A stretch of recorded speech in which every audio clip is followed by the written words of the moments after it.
শাহজাদি জাহানারা ছিলেন সম্রাট শাহজাহান ও সম্রাজ্ঞী মুমতাজ মহলের জ্যেষ্ঠ কন্যা।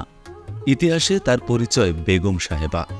আলোক সামান্য রূপরাশির জন্য তার নামকরণ করা হয়েছিল জাহানারা বা জগতের অলঙ্কার। তার সৌন্দর্যবোধ ও শৈশবের শিক্ষা ভবিষ্যৎ জীবন গঠনের জন্য বিশেষ সহায়ক ছিল। মুমতাজ মহল তার উপযুক্ত শিক্ষাবিধানের জন্য সতী উনিশা নামের উচ্চশিক্ষিতা পুণ্যবতী মহিলাকে নিযুক্ত করেছিলেন। শাহজাহান নন্দিনী অল্পকালের মধ্যে কুরআন পাঠ আয়ত্ত করতে সক্ষম হয়েছিলেন।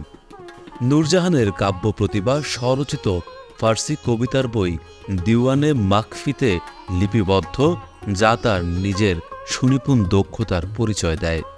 বিখ্যাত ঐতিহাসিক ডটার্স অব দ্য সান গ্রন্থের লেখক আরা মাখতি বলেন, যখন আমি মুঘল সম্রাজ্ঞী ও শাহজাদিদের নিয়ে গবেষণা শুরু করি, তখন এ ব্যাপারে নিশ্চিত হই শাহজাহানবাদ বা আজকের পুরনো দিল্লি শহরের পরিকল্পনা ও মানচিত্র জাহানারার প্রত্যক্ষ তত্ত্বাবধানে তৈরি হয়েছিল।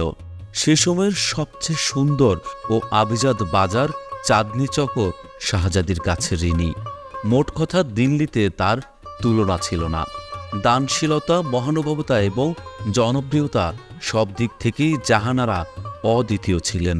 তার রূপ, সৌন্দর্য ও গুণের চর্চা হতো হেরেমের বাহির থেকে অভ্যন্তর সর্বক্ষণে। জাহানারা বেগম দুইবার অগ্নিদগ্ধ হয়ে মৃত্যুর মুখে পতিত হয়েছিলেন। তার সত্ত্বেও জাহানারা বেগমের রূপে সামান্য কমতি তৈরি হয়নি। সৌন্দর্যের পাশাপাশি সাহিত্য চর্চা, সঙ্গীত ও রাজনীতিতেও বেশ দক্ষতার পরিচয় দিয়েছেন তিনি। ফার্সি ভাষায় তিনি 2টি বই লিখেছিলেন। জাহানারা বেগম মুঘল সম্রাটদের সবথেকে সম্মানী নারী ছিলেন।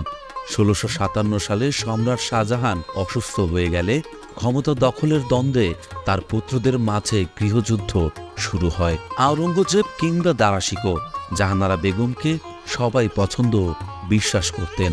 সাম্রাজ্যের সাধারণ প্রজারাও তাকে খুব ভালোবাসত, এমনকি তার জন্য তারা প্রাণ বিসর্জন দিতেও সদা প্রস্তুত থাকত।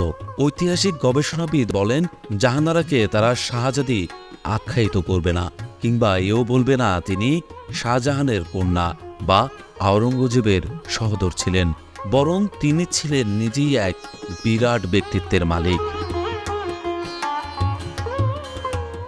1648 সালে তৈরি শহর জাহানারাবাদের 19টি ভবনের ভেতর 5টি ভবনই তার তৈরি নকশায় নির্মিত হয়।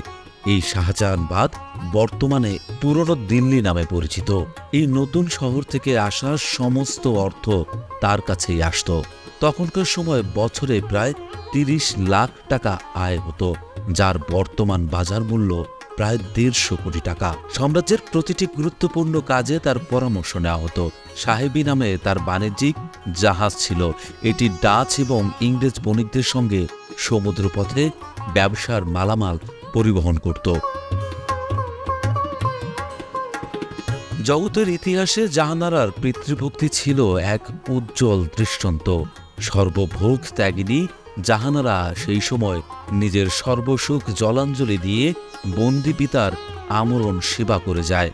ত্যাগের যে চরম দৃষ্টান্ত দেখিয়েছিলেন, তা থেকে বর্তমানে হয় তিনি গ্রিসরাজ দুহিতা পিতৃসেবা তন্টিগণির সঙ্গে একই আসনে বসার যোগ্য।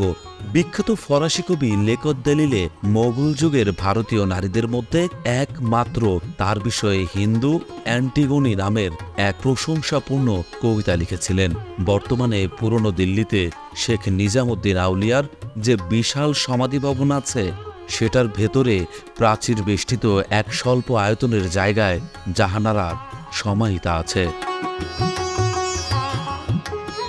নিজের জীবদ্দশায় তিনি নিজেই ওই সমাধি নির্মাণ করেছিলেন।